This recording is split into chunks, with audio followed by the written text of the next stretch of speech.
Technology doesn't really matter. It's not the silver bullet. It's not the be all and end all. It's really a means to an end. They don't care what bells and whistles platforms have. And, in an era of AI, I think that's really important as well, because people get caught by the shiny new thing that's been released. I think it's hard to really pierce through. They want their problem solved. They know that there's tools available. They don't have the time nor the dedication to go and find out what those tools are and how does it actually commercially fit to their business.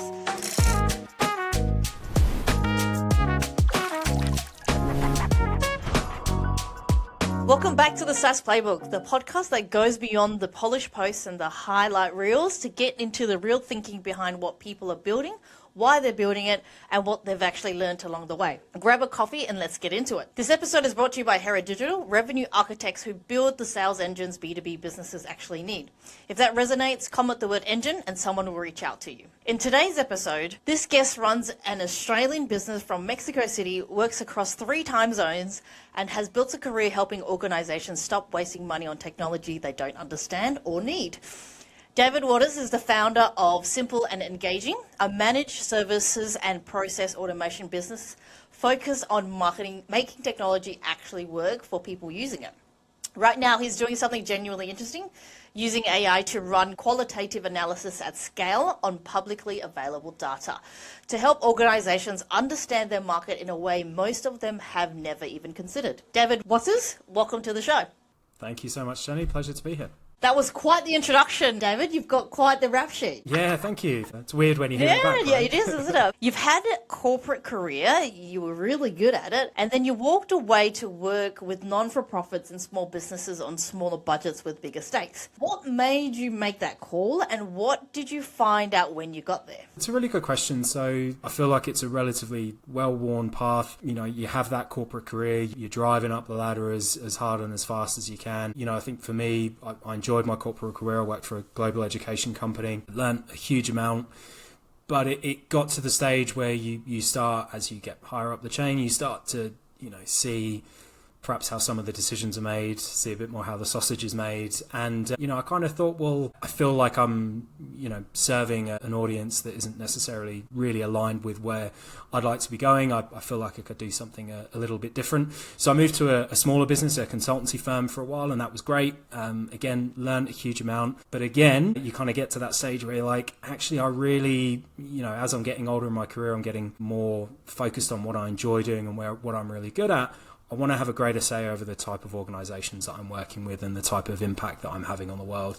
And that's where I started my own business and really focused in on small businesses and non-profits. The rationale behind that is, firstly, you're not kind of going in the big corporate machine trying to deal with multiple layers of enterprise companies and that kind of stuff. But also that, from a personal perspective, it's really enjoyable working with, small businesses, non-profits. They're full of really, really smart folks, really passionate about what they're doing, genuinely passionate. Usually they've started something that they're really passionate about. And they're just trying to make a living, or in the case of a lot of non-profits and some of the small businesses I work with, trying to make the world a bit of a better place. And being able to play a small part in that, in helping them out in whatever way that we can with automation and process optimization and reporting and stuff, is really quite rewarding. So, that's really been a big driver for me. I think the bit that I've surprised, that's been quite surprising for me, is just how difficult it is to make a breakthrough with these organizations. You notice it when you start your own business. You just get inundated by people trying to sell you stuff. Trying to stand out in that crowd has probably been the biggest challenge and the biggest surprise. Is you kind of have this idea of what you want to do, and then you start talking to the world about it, and not necessarily people are as interested as you thought they would be. So. They're not as passionate as you are, as is what I've found. But just going back to and sort of dissecting what you just said now in relation to that question was, I think a common theme there is people, much like myself and yourself, who have climbed the corporate ladder and conquered to the top of the mountain. Then you realize all this grind and all this work, you just don't seem to feel fulfilled. Or there's no purpose, right? And that's ultimately the first step of what I call entrepreneur syndrome. And then you're like, I could do this better. We can totally tackle this from a different angle. There's less red tape, da da da da. Speaking from my personal experience, that is. And I think where we all start in a situation where we want to make an impact and we want to make a meaningful impact through change. And I totally agree, when you first step out of the comfort zone, it's much harder than you think it is, just top level trying to pierce through that noise. And that's also been quite a learning curve for us as well. Now, touching on from going from corporate to consultancy, you started out as consultancy, and your customers essentially pulled you into managed services. They didn't want recommendations. They wanted someone to build it and run it. What does that shift tell you about what most small organizations actually need versus what they think they need? Yeah, it was a fascinating sort of transition. So I started life in the business thinking, there's lots of organizations making generally pretty bad technology decisions, spending way more money than they need to, making their life actually more complicated rather than easier. And as you said, my first few clients that I had, it was very much, okay, cool, like these recommendations of how we might achieve that same result with using cheaper technology or different systems that are connected and integrated together. We don't have the capability to do that in-house. Could you do that for us? And I think it really highlighted to me, and I've seen this throughout the years I've been running the company and speaking to folks day in, day out, the technology doesn't really matter. It's not the be all and end all. It's really a means to an end. And I think, what folks really want to do is solve a problem. They don't care what bells or whistles platforms has or what functionality. And, in an era of AI, I think that's really important as well, because, people get caught by the shiny new thing that's been released. And they really just want to understand what their problem is, understand why does their work feel harder than it should? Why are their systems and processes not doing as much heavy lifting as they should? And then how does that get fixed? So, really kind of leveling at folks with where they're at in their, kind of technological maturity, which is usually, pretty entry level, and that's okay. That's to be expected. And really meeting the market where they're at, rather than being like, hey, look at automation, look at process optimization, look at artificial intelligence, look at, buzzword, when in reality, people just want their problem solved. They just want their work to be easier. They want to be spending more time on the things that they think are going to make the difference, rather than some of the other bits. So. I think it's hard to really pierce through, sort of just adding to that, David, is I think a lot of people and a lot of businesses, they want their problem solved, so they're problem aware. They know that there's tools available. They don't have the time nor the dedication to go and find out what those tools are and how does it actually commercially fit to their business. Typically, they go and explore on their own accord, they get overwhelmed, and they go straight back to what they were doing because it's comfortable. And that's interesting, because that's kind of, I feel, where the inception of your business was born. It's essentially, we have identified the problem, and you're probably coming in with a pair of fresh eyes. And I think that's the key point of difference in, I guess, what you and I do, is giving an outside perspective, but in a way that it's applicable, whether we do it or implement it for them or not. But then getting them to implement or deploy is a whole nother thing again. And it's really interesting with, like you said, with almost every single day, there's a new tool that's been released that is kind of similar to the one before, but kind of different. And it makes it really hard, even from like a consultancy perspective, is which tools do we then recommend and which one does it actually change or fix the problem, right? That's sort of an issue that we're sort of experiencing at the moment. There's just so many at the moment, and it's almost like we need to create an auditing system that directly ties into a tool based on their situation, based on their industry. And that should be able to give us a more definitive process. But in our first conversation as well, David, you said something that stuck with me, and that is organizations have data, especially qualitative data, and they just don't do anything with it.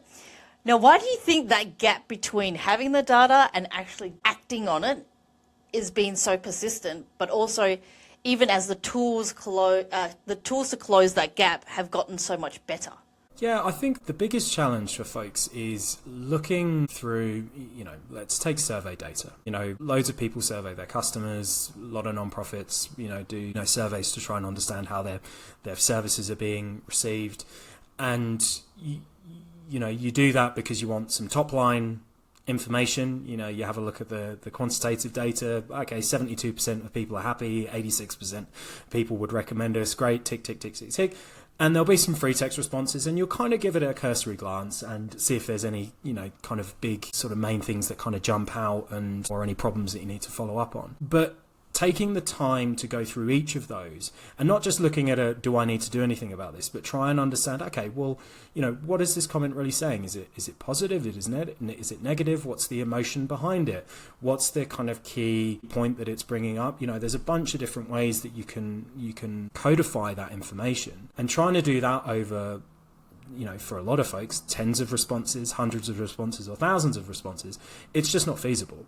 So all of this information just sits there, and you might pull some fun quotes out that really support what you're saying, but actually taking the time to go through it, it's both not feasible from a resource perspective, but also it's very difficult to do that objectively. In some cases you might actually know the people that are responding, so I know they said this, but actually I think they actually meant this, and you're applying your own lens and your own kind of background information on that as well. So trying to do that in an unbiased way is actually really challenging. So I think you combine all those together. People are time poor, and there's not necessarily the real driver to do it. There's a rush just to get the top line figures out, and then kind of move on really to the next thing on the to-do list. And then the thing is, that's where the AI layer really comes into play, is analyzing that data, giving you insights so you can actually implement it into your business to make a commercial difference. However, doing it is a different thing as well. So I think that's kind of how I understand the intersection of where simple and engaging comes into play, and sort of guiding your clients to that meaningful change. I mean, you've built a custom AI workflow to analyze something crazy like 5,700 Reddit posts across multiple rounds of analysis. And you did it, right? Yeah. And you did it affordably. But sort of walk us through what that actually looked like in practice, and what kind of insights came out the other end that really surprised you. Yeah, absolutely. So apologies up front. I geek out about this sort of stuff. Feel free to tell me to dial back if I'm going into too much detail. But just very briefly about kind of the context of where we went into this. We've done this with a couple of organizations already, helping them look at their qualitative data and use AI to analyze that. And what I was finding was, as I was trying to explain that to other prospective customers or some of my existing customers, hey, we could do this. They were finding it a little bit difficult to bridge the gap between, well, the organization that you've described and the data you've described, I don't really know it. I can't feel it. I can't see it. I don't really understand it. So trying to understand how to bridge that gap. So we wanted to take on a project to say, okay, well, how can we make this real for people? Where is there a huge bank of publicly available narrative text that people would largely understand? And that's where Reddit came in. So we pulled 2 years worth of posts from the nonprofit subreddit with a view. Originally, I was just going to kind of see where the analysis took me. And my hypothesis was I'd love to understand year on year how nonprofits have changed in terms of how they talk about AI. So we extracted all the data, chucked it into a big database, and then the key bit to this, and this is where AI can be really, really effective when it's designed correctly, is rather than throw all the data at once and say, tell me what this is, you actually go post by post. So you design a code book to say, okay, we want to have a look at, the category that this sits in, the emotional tone behind it, the level of pressure that can be inferred by the language that's being used, the whether they're based on their language, are they more open to adaptation or transformation, or actually just want to kind of keep things the same. And you actually set up the workflow so that you're analyzing the one post multiple times. So you're looking to, and it will, that means that you're giving the AI a very distinct piece of text, a very distinct job to do, and a very distinct output. So it drives the accuracy way, way higher because you can put those guardrails around that. So, after we did rounds and rounds of analysis and we kind of followed the rabbit hole to see where this analysis would take us, I think each post got analyzed separately, maybe 15 to 20 times. Trying to do that again by hand, with a group of humans would have taken months. With AI, it took a few days and was really, really cheap because you don't need...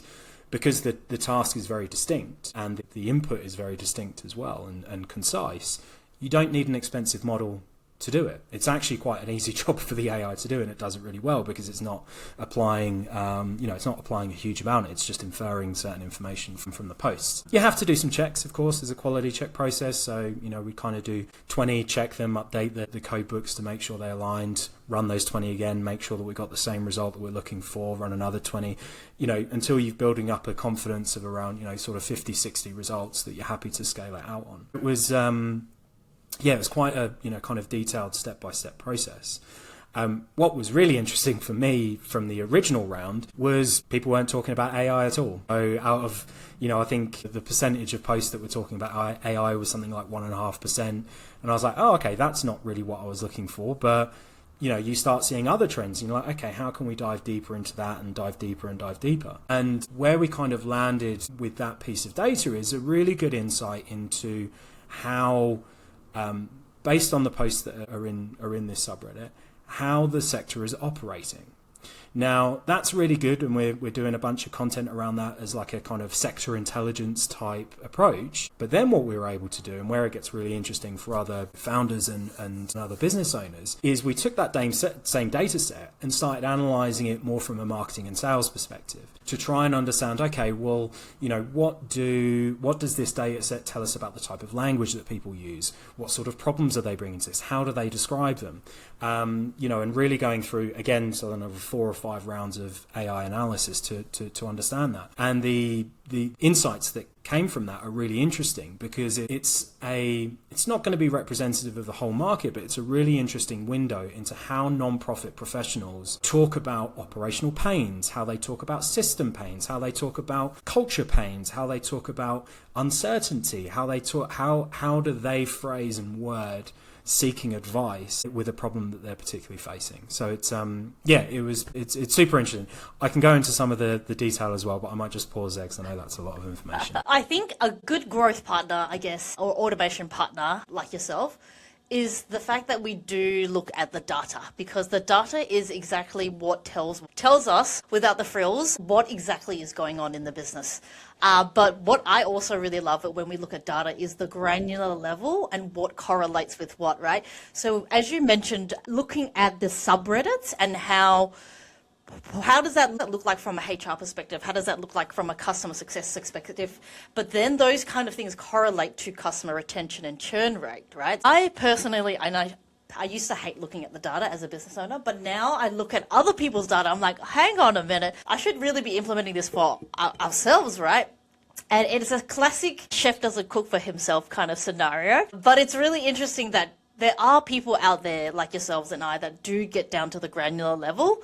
And that's what makes those 1% pieces of information really drive the biggest key differences. Because if you look across the silos, you improve 1% here, 1% there, 1% here, and then all of a sudden that's 9% overall a better outcome, right? So it is, and then it's funny to say because people will pay us to do it because they just don't have the time or the know-how or the IP to do it, right? And sometimes 9%, in all the grand scheme of things, doesn't sound like a lot, but it is a huge impact. If anybody has ran any businesses for a short amount of time, will understand that a small percentage does make a huge impact later on. Now, I just wanted to talk about the industry that you've landed in, being non-for-profits and small businesses, being your sweet spot. And you're now pushing a bit further into that market with AI-driven research. What is it about that customer profile that makes work feel more purposeful, and who gets the most out of what simple and engaging actually delivers?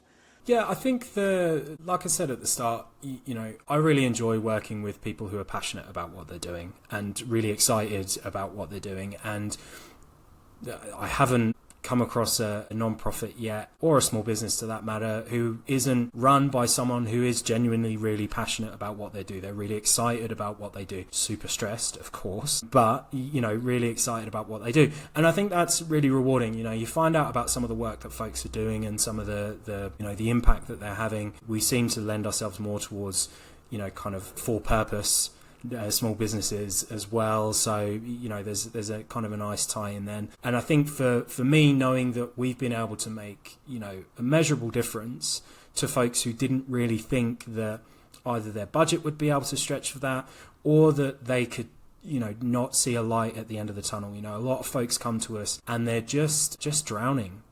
They're just, they've typically, we work with organizations probably up to about 120, 150 people, so small to mid-size.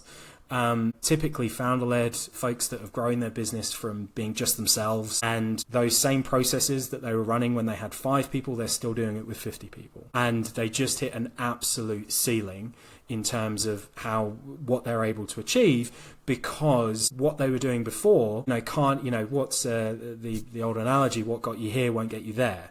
And I think that's really difficult for the founders in particular to take on, because they've been successful. They've grown it to that point. So helping them, like you were saying, take that step back, that external perspective, and say, look, actually, you've got people spending a lot of time here, not a great use of their time. That we can automate some of that, all of it in some cases. Let's free up their time so that they can focus more on activities that really drive the organization forward and really improve their impact. I think those folks that, again, typically founder-led or new into an organization of that size, perhaps you may have an IT department, but it's more of there for kind of tech support and keeping things running rather than a strategic technology partner, which is very, very difficult to have if you're not a technology business or you're not of a certain size. That's where you can really come in and provide that outside information. And I think the final point I'd make on that is, contrary to a lot of the chat in this space, the answer isn't actually radical transformation. It's practical, really pragmatic evolution. So it's looking at your existing processes and not saying, right, okay, you just need a new platform. You just need a new CRM, or you need a new, financing or accounting platform. It's, okay, cool. Well, look, you've got folks across this whole process. You've got folks who are spending a lot of time here, way much more time. So how can we just pull that bit out and automate that bit and keep within your existing processes? So folks' processes aren't actually changing. They're just becoming more efficient. Now, that works up to a certain size and a certain point, and then maybe you need to start looking at more, sort of enterprise size platforms and changing processes a bit more. But for these smaller organizations, that's what they're looking for. How can we get more from what we're doing and, continue to grow on the rate that we want to grow?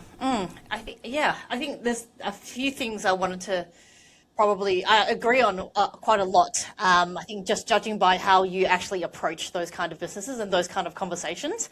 And it's very similar, because I think it's because we both approach it as, how can I actually help them, right? And that comes from how much passion you talk about people having passion. So that's the inverse of that. And it's really nice to see and have people on the podcast who are there to serve more than anything else. And I think that's what really separates Simple and Engaging. But I do have one last question for you, David, before we wrap up your episode. Please, yeah. Now, you've spoken about automation expertise. You've spoken about data analytics and qualitative analytics. Now, it's something that clearly works, because you wouldn't have had a business otherwise. But what does the next phase of growth look like for Simple Engaging, and where are you focused on building that momentum?